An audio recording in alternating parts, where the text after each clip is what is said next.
Welcome to Learn Short and Typing with Vikas sir. Exercise number 17 for Punjab and Haryana High Court 425 words at the rate 100 word per minute. So be ready, start.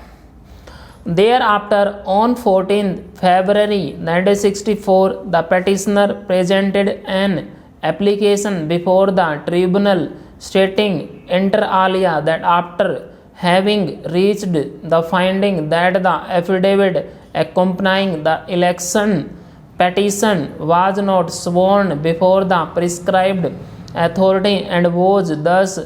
not in conformity with the proviso to section 83 bracket में 1 of the act and rule 94A and holding that for that reason the election petition could not be dismissed, the tribunal should have proceeded to decide the effect of that defect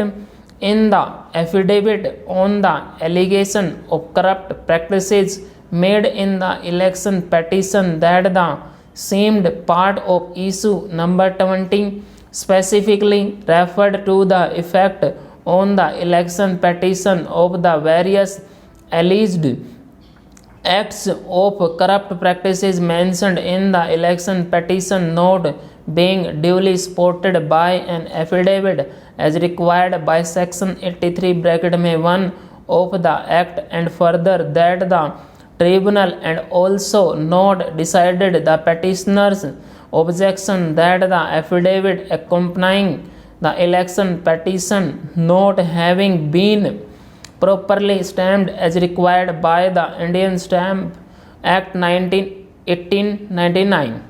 The petitioner further said in the application dated 14 February 1064 that as this tribunal has held that the affidavit sworn by the petitioner was not authenticated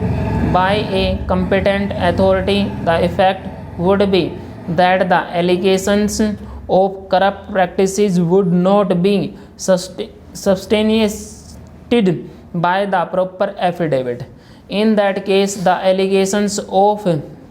corrupt practices not supported by an affidavit cannot go to trial. To avoid further complications, this respondent bracket में petitioner here bracket close avoid further competitions, this respondent petitioner here therefore desires to know before preparing for the evidence the findings of this tribunal on these two vital issues, that the decision on these vital issues would go to the root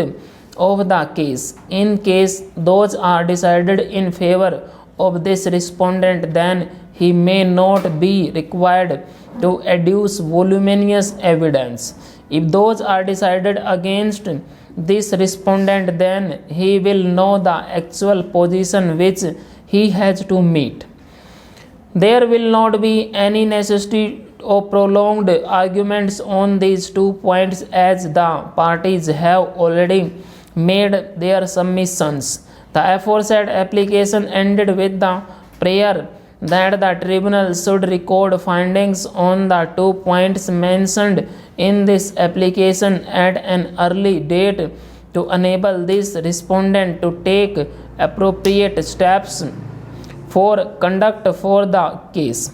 The petitioner had made this application as one under section 151C PC. The tribunal dismissed this application by an order pronounced